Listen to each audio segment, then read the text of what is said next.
Mesdames, Messieurs, bienvenue à votre émission Si tu le vis, c'est humain, c'est tout. Émission de rencontre hebdomadaire avec M. Michel Langelier, intervenant psychosocial au programme Proche aidant du Centre Action bénévole Gascon-Percé. Alors, tout d'abord, bonjour M. Michel. Bonjour Mirko. Bonjour aux auditeurs. Alors, ça va toujours bien? Oui, oui, on est toujours en proactif ici. Hein, on a une patronne qui a des idées plein la tête toujours, fait qu'on essaie d'innover. Innover dans le sens de trouver des nouvelles façons d'atteindre les gens, d'aller aller vers eux, plus de trouver d'autres façons que d'être physiquement présent à une personne. Fait que oui, ça va bien. Nos bénévoles sont en forme, sont là. Ceux qui peuvent le faire, bien sûr, parce que ceux qui ont 70 ans, bon, on a trouvé une autre façon, on en parlera après, mais on a des bénévoles jeunes, dans la vingtaine, trentaine, quarantaine, qui s'impliquent pour assurer des services essentiels, dans le fond. Fait que c'est super de ce côté-là. Fait que tout ça pour en venir à dire que oui, on peut maintenir nos services essentiels et même plus. Toujours pour assurer nos aînés, la popote roulante, ça continue. Il ne faut pas qu'ils s'inquiètent avec ça. Ça continue envers et contre tous. On a des gens, on a des traiteurs qui veulent faire la différence dans la vie de ces gens-là. Fait que à nos personnes aînées, ne vous inquiétez pas, ça continue. Depuis des années, au Centre d'action bénévole, on offre aussi des plats givrés. C'est des plats congelés qui sont faits par des traiteurs que les gens viennent acheter ici. C'est 5 le repas.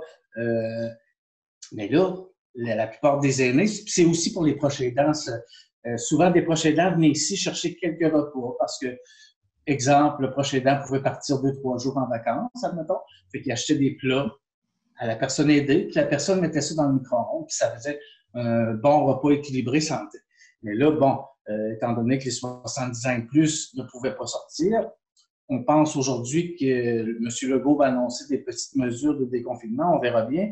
Mais bref, il y a des bénévoles maintenant pour aller livrer les plats givrés à domicile.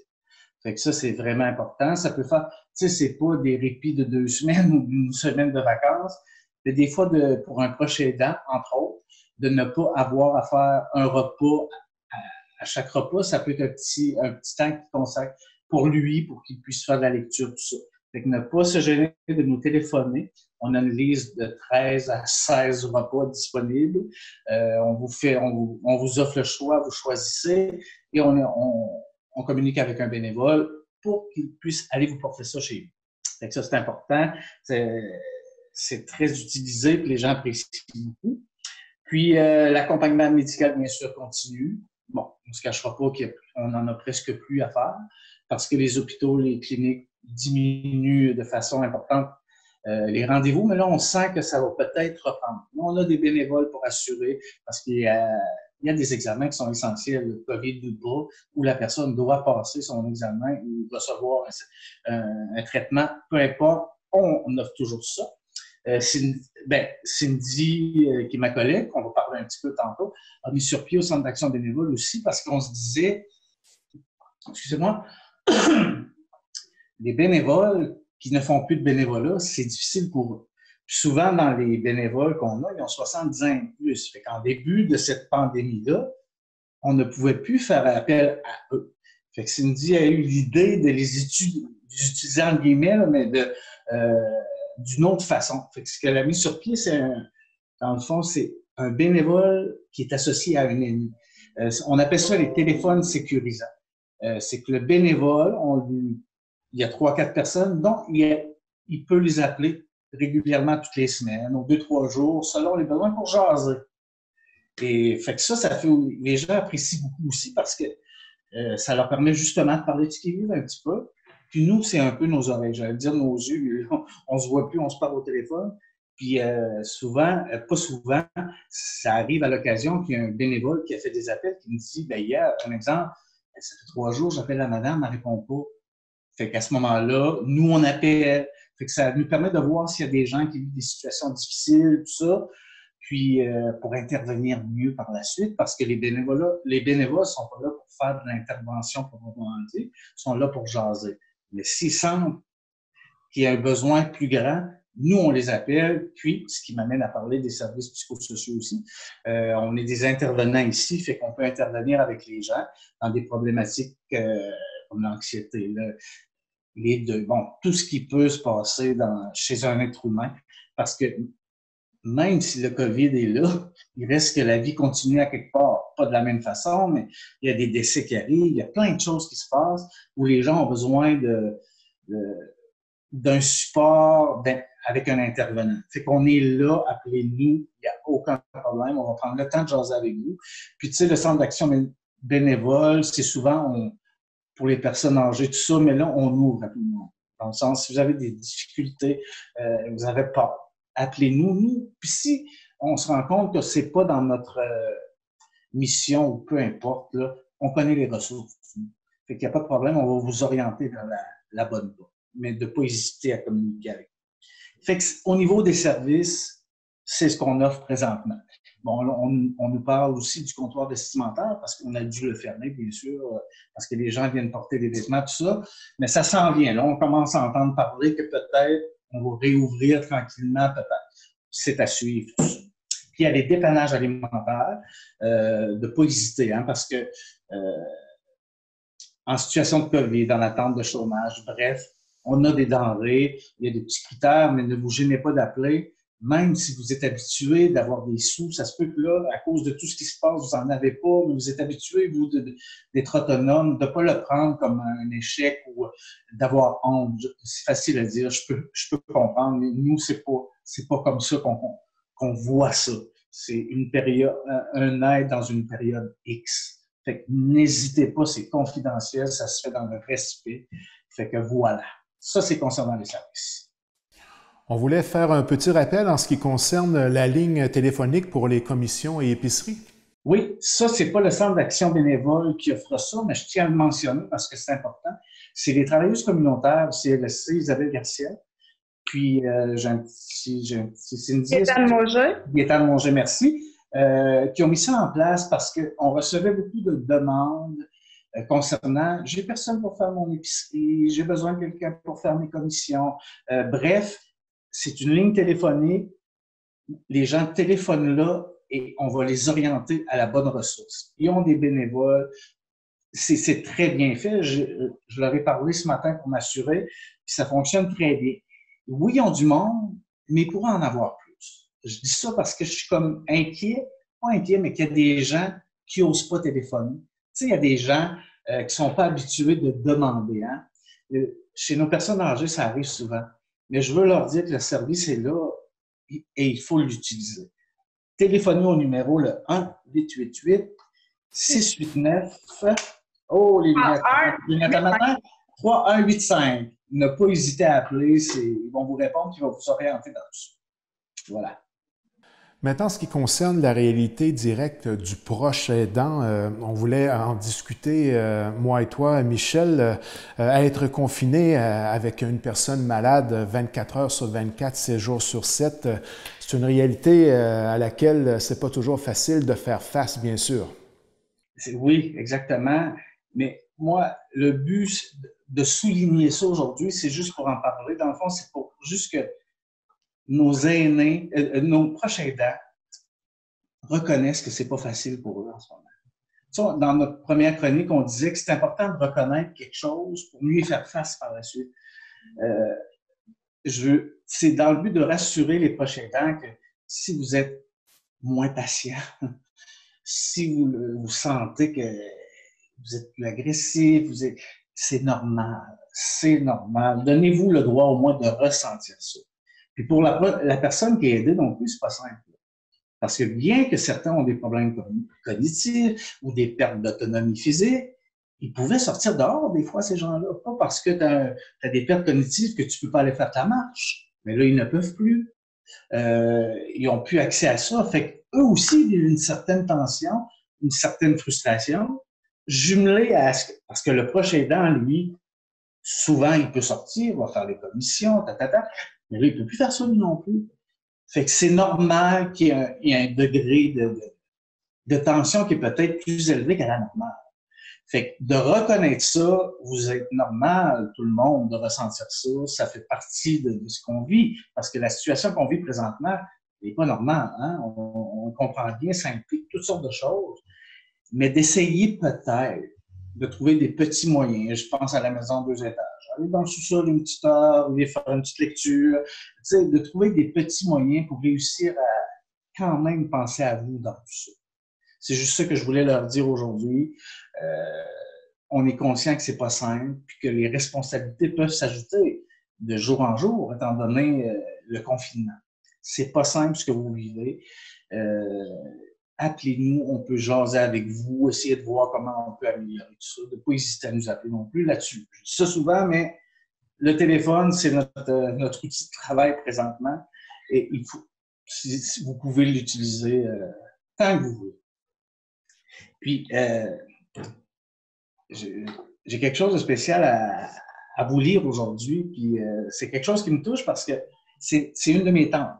C'est ma tante Reine. Elle m'a permis, j'ai vérifié avec elle ce que je pouvais dire. C'est Reine Langelier, Reine Merci, de son mari. Elle est professeure de maths, elle a 78 ans. Elle enseigne, elle, depuis des années chez elle, en privé, à des jeunes qui ont des difficultés en mathématiques.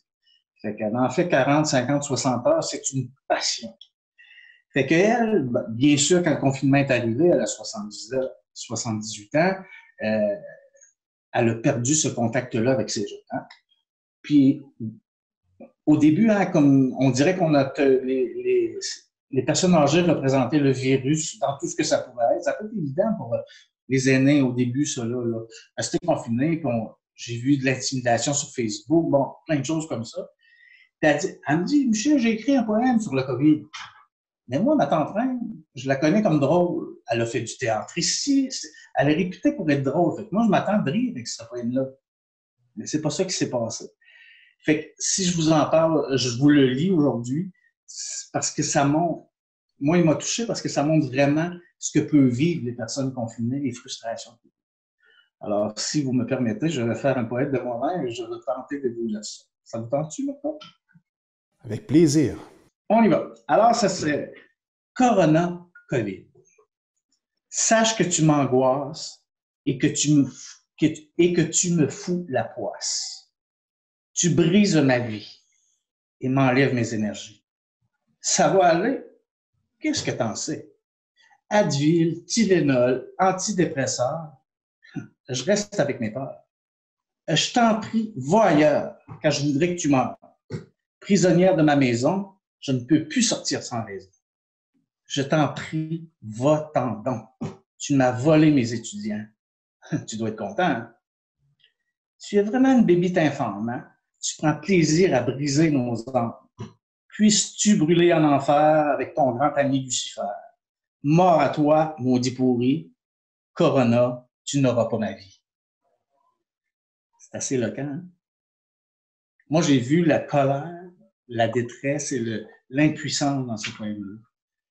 Fait que ça traduit un peu, selon moi, ce que plusieurs personnes peuvent vivre en situation de confinement. Je voulais juste vous lire ça parce que je trouvais important ça me touche encore de le lire. Ce qui va nous permettre maintenant d'introduire à l'intérieur de notre collaboration de cette semaine, qu'on a vu apparaître à quelques reprises. Oui, c'est ça. Parce que le poème traduit bien ce que certaines personnes âgées peuvent vivre dans leur quotidien. Hein. Puis Cindy, ben, son rôle, c'est un peu de travailler avec les personnes aînées. C'est une travailleuse de milieu. Fait que c'est ma collègue au Centre d'action bénévole. Fait que c'est notre invité aujourd'hui. Fait que voilà, je vais vous laisser se présenter elle-même, son rôle et tout ça. Je vous lance la balle. Donc, bonjour, Cindy Langlois. Je peux peut-être tout simplement te laisser te présenter. Je pense que tu es la meilleure personne pour le faire convenablement. Donc, tout d'abord, très heureux de t'avoir avec nous cette semaine à l'émission. Bonjour Mirko, merci de m'accueillir. Bonjour à tout le monde. Merci Michel de m'avoir invité. Ben, voilà, ça fait plaisir. Il n'y a comme pas le choix, on est dans le même bureau. Hein, des fois. On a beau avoir 2 mètres, mais il faut qu'on se jase. Moi, je suis travailleuse de milieu, mais pour aînés. Pourquoi travailleuse de milieu? Parce que chez les adolescents, on connaît, comme ici, on connaît Communicami, qui est des travailleurs de rue pour les jeunes. Les aînés, on les retrouve dans leur milieu, donc la travailleuse de milieu. Puis ça tombe bien parce que moi, je me promène pas dans les rues le soir, moi non plus. Je suis bien dans mon milieu. Je fais quoi? J'écoute les personnes âgées, je les accompagne dans certaines démarches et je les réfère quand ils ont des besoins. Ça, c'est mon but, c'est ma mission globale. Je vais à domicile. Le COVID m'empêche de le faire présentement. Par contre, j'appelle mes aînés. Michel en a parlé. J'ai mis en marche une ligne téléphonique avec des bénévoles. J'ai jumelé avec des bénéficiaires que je savais vulnérables, plus fragiles. S'ils n'ont plus de visite, le moral il tombe. Fait que j'ai mis ça en place. Ça a pris une bonne semaine à tout mettre ça en place parce que c'est quand même une lourde tâche à tout monter les équipes puis les bons jumelages. Ça, c'est mon rôle principal que je fais là présentement dans le temps de la COVID. Sans COVID, je me déplace, je vais à domicile, je vais jaser avec eux autres. Je suis tout le temps là pour mes aînés. Cette initiative-là, j'imagine qu'elle a été accueillie de façon extrêmement positive dès les premiers contacts avec ta clientèle, j'imagine. La clientèle a beaucoup apprécié, puis nos bénévoles de 70 ans et plus ont très grandement apprécié de pouvoir continuer à être actifs. C'est important, eux autres, qui demeurent actifs. C'est des gens qui se déplacent, qui bougent à la journée, qui ont des activités. Là, tout d'un coup, plus rien. Pourquoi? Ben, on ne peut pas vous utiliser parce que vous avez 70 ans. Oui, mais Cindy, je suis en forme. Oui, mais pour nous, on veut vous avoir en forme longtemps. Donc, on ne peut plus les utiliser pour faire des transports. Par contre, on peut les utiliser pour faire des téléphones. Et eux autres, ils sont bien là-dedans. Ils aiment ça. J'ai des professeurs d'école qui se sont jumelés à ça aussi. Ce qui est important à dire, parce que là, j'ai des professeurs qui recommencent à travailler avec la rentrée scolaire. Ils m'ont appelé, Cindy, je commence à travailler, mais est-ce que je peux continuer? Ben oui. Fait que je vois que c'est un service qui pourrait perdurer un peu. Fait que ça enlève l'isolement des aînés, qui est ma mission principale, c'est contre l'isolement chez les aînés. Justement, pour les aînés qui nous regardent en ce moment à la télévision, on voulait peut-être partager quelques petites stratégies, activités, naturellement pour occuper son temps, parce que là, il faut se le dire, du temps, on en a tous. On en a trop des fois. Hein? Avant, on disait, j'ai pas assez de 24 heures pour tout faire. Là, on dit, ben là, qu'est-ce que je fais dans mon 24 heures? C'est différent. Fait on va changer la liste. À place de se faire la liste de tâches qu'il faut que je réussisse à faire ça en 8 heures, j'ai 24 heures pour la faire.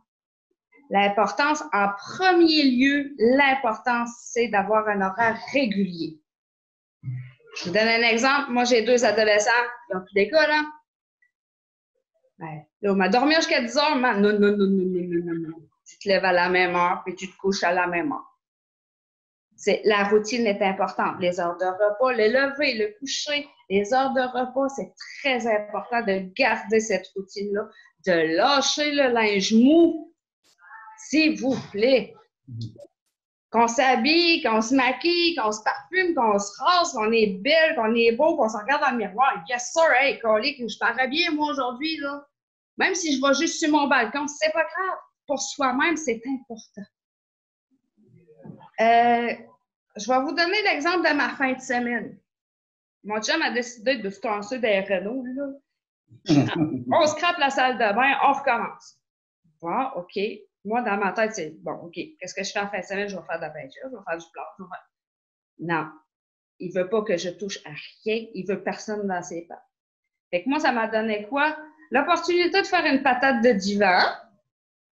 Fait que j'ai resté en mou, en pyjama. Je m'ai vraiment mis là, dans l'atmosphère. Je dis, bon, OK, qu'est-ce que je fais de mes 24 heures à ce soir? Ben, j'ai sorti mes vieilles photos. J'ai trié mes photos. J'ai retourné dans mon enfance avec ces photos-là. J'ai revu mon père, mon grand-père, des gens qui étaient importants dans ma vie. J'ai tout revu ça sur photo. Ça m'a replongé dans des souvenirs super heureux. J'étais bien. Vendredi soir, il m'a dit « Hey, on peut utiliser la douche. » Yes, ça faisait 2 jours. Je suis contente. Le bonheur de prendre une douche.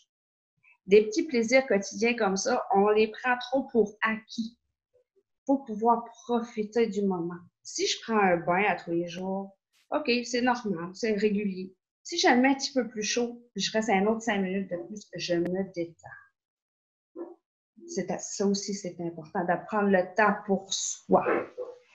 Si je veux sortir dehors, OK, je suis prise sur mon balcon, ce que je fais, il y a toujours un oiseau qui va finir par passer, de l'ornithologie. Je peux-tu l'identifier, cette sorte d'oiseau-là? C'est un mâle, c'est une femelle. C'est des choses qu'on peut faire. J'ai un cœur de céleri. Généralement, qu'on pogne et qu'on met au vidange, au compost, s'il vous plaît. Là, ben, dans un pot avec de l'eau, le céleri, il repousse. Pareil comme une salade. Elle repousse tout seul. Et c'est beau sur un balcon, on peut mettre ça en pot. On fait un jardin, puis là, laissez aller votre créativité. Là. Vous pouvez mettre un céleri à côté, puis à droite, une gousse d'ail. Ça, c'est libre à vous. Là. Les épices, les herbes, vous pouvez tout faire ça sur vos balcons. Le fameux casse-tête. Qui a jamais fait de casse-tête? Moi, j'adore en faire des 1000 morceaux. Mais ça prend la table de cuisine colique. Là, ben, pendant que je fais ça, je ne peux pas utiliser ma table de cuisine. Pourquoi pas m'en faire un 3D? Je m'ai acheté un casse-tête 3D, puis je le déplace comme je veux. Il ne prend pas de place sur ma table. On passe à un autre niveau, là. Casse-tête à plat, puis le casse-tête 3D, il ne s'agence pas pareil. Mais ça passe le temps pareil. Les livres de recettes familiales. C'est le temps d'appeler maman, ma tante, grand-mère, grand-père. C'était quoi ta recette? Puis de les écrire. Moi, le ragoût de bœuf à ma mère, là, j'ai beau en faire du ragoût de bœuf, mais il goûte pas pareil. Maman, c'est quoi tu mets dedans? Elle dit, je mets une goutte de muscade. Ah, Colline! Si je ne l'aurais pas appelé, je ne l'aurais pas su. C'est important de mettre ça dans mon livre de recettes aussi. On peut faire des classements dans nos papiers ou le garde-manger. Celle-là, là, je l'aime bien gros. On ouvre le garde-manger. Qu'est-ce qu'on a dans la tablette, là? À la 4e tablette au fin fond, je m'en souviens plus. Là, sort les cannes, sort un autre canne, sort un autre canne. Il y a des dates sur ces cannes-là. Là, regarde la date. Oh, Colline, elle est passée la date de 6 mois. Celle-là, on en prendra pas. J'ai fait le tri dans mes cannes. Fait que là, j'avais un beau garde-manger, tout bien trié, mes petits pois avec mes petits pois, mes maïs avec mes maïs, c'est tout beau. J'ai pris le temps de faire ça. J'ai pris le temps de faire aussi des bas de pantalon. Je prends jamais le temps de faire ça. Là, je l'ai fait. J'ai du temps. Et j'ai pris soin de moi, de ma maison, de mon environnement. Mais dans la vie, là, Mirko, on est habitué de quoi? De faire plaisir aux autres. Dans ce confinement-là, je crois fermement qu'on est capable d'apprendre à se faire plaisir à soi-même. Comme on disait tantôt, on n'est jamais mieux servi que par soi-même. Et que si je veux me faire plaisir après-midi, que j'ai le goût d'un petit biscuit au chocolat avec mon café, place de le prendre dans la boîte, le biscuit au chocolat, je peux m'en faire. Ah, il va être chaud, il va être tendre, il va être moelleux, mais avoir un dans mon café. C'est des petits plaisirs quotidiens. C'est ce qui fait que le moral peut rester bon. Se faire plaisir à soi, mais l'apprécier aussi. Si je fais cuire un gros poulet barbecue pour souper et que je le mange en 30 secondes, j'ai rien savouré. J'ai pas apprécié rien. De prendre 30 secondes, de prendre 5 minutes pour la savourer, la peau de poulet barbecue que j'aime, là. Il faut prendre le temps de se faire plaisir et l'apprécier à chaque moment.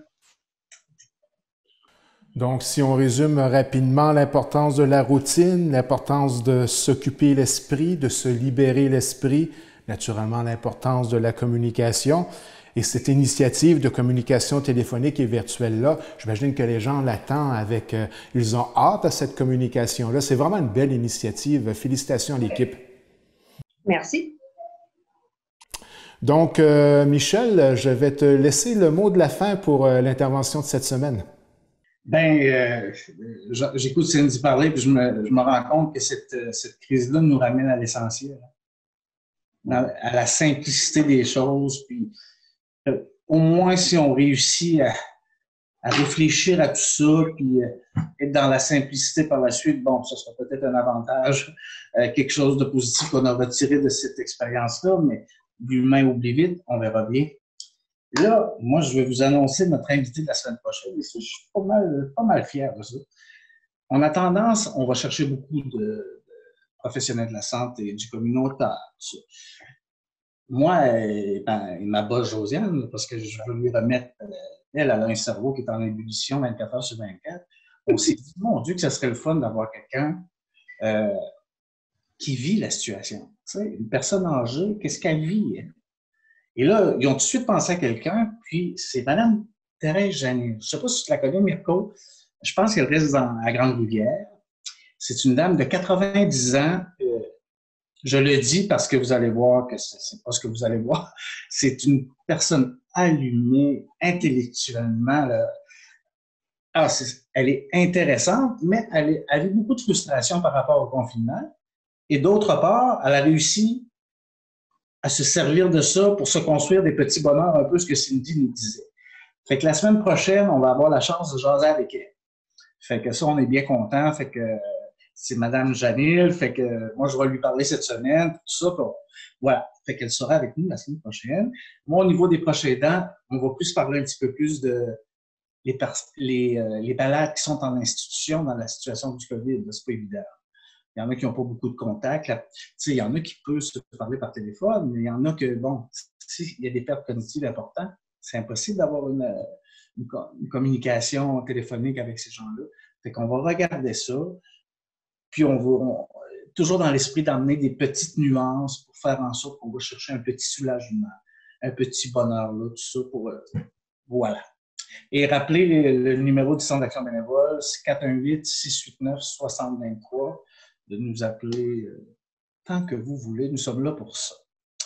Fait que merci encore, Mirko, de ta collaboration. C'est le fun. Merci à Cindy d'avoir participé à ça. Et dans le futur, on prépare un grand coup, mais on y reviendra. Je voudrais juste rajouter une chose, Mirko, s'il vous plaît, pour nos auditeurs, parce que j'ai beaucoup d'appels de est-ce que j'ai le droit d'aller marcher sur le trottoir? Est-ce que j'ai le droit d'aller à la pharmacie? Est-ce que je pense que la meilleure chose à faire, c'est d'appeler les personnes ressources pour ça. Puis je vais vous laisser le numéro. C'est le 1-866-601-8772. C'est la Sûreté du Québec. Ils vont vous dire qu'est-ce que vous avez le droit et qu'est-ce que vous n'avez pas le droit. Donc, mesdames, messieurs, ça conclut notre émission. Si tu le vis, c'est humain, c'est tout. Merci à Michel, merci à Cindy. Un plaisir de collaborer avec vous. On souhaite une bonne semaine à tous et on se donne rendez-vous la semaine prochaine. Merci, bye-bye. Bye-bye tout le monde.